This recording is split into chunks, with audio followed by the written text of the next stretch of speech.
welcome to the Authentic VA podcast. My name is Bumi Folari. Thank you so much for joining me today. Today, I wanted to share with you some best practices for effectively managing meetings. As a business analyst, you spend a lot of your time running or facilitating meetings, whether it's with your stakeholders, your team members, or users. So these tips that I'm about to share should help you be successful in managing those meetings. The first thing is to prepare effectively for that meeting. To do this, think about what the purpose of the meeting is, what the outcomes you're looking for to achieve are, and then create an agenda out of those items and ensure that you have enough time allocated to each item on your agenda. There is no point booking a meeting for half an hour when the first item on your agenda takes a whole 25 minutes. So make sure that the meeting is booked for long enough to accommodate all the items on your agenda. If you find that you have too many items on that agenda, then that might mean that you have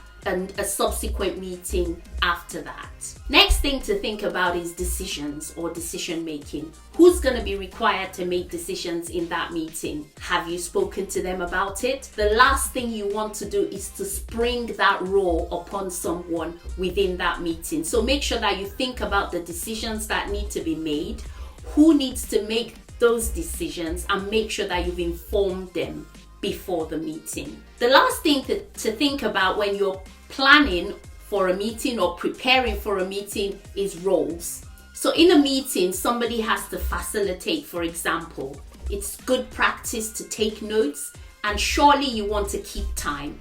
So think about who's going to facilitate, who's going to take notes, and who's going to keep time. Sometimes, as the business analyst, you might need to roll all of those three things into one person, i.e. yourself.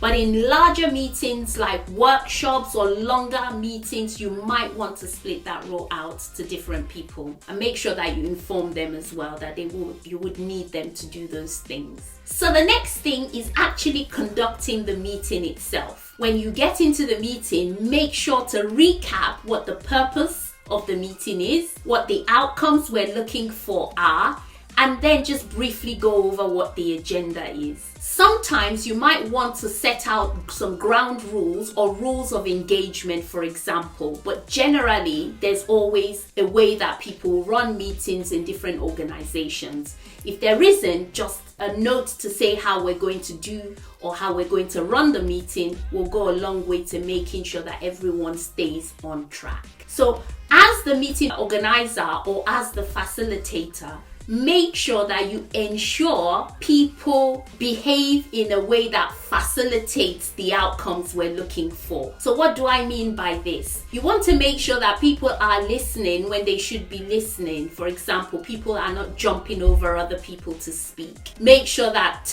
as much as possible as the facilitator, you reserve judgment. And if you're asking questions, for example, ask open-ended questions so you give people a chance to explain themselves.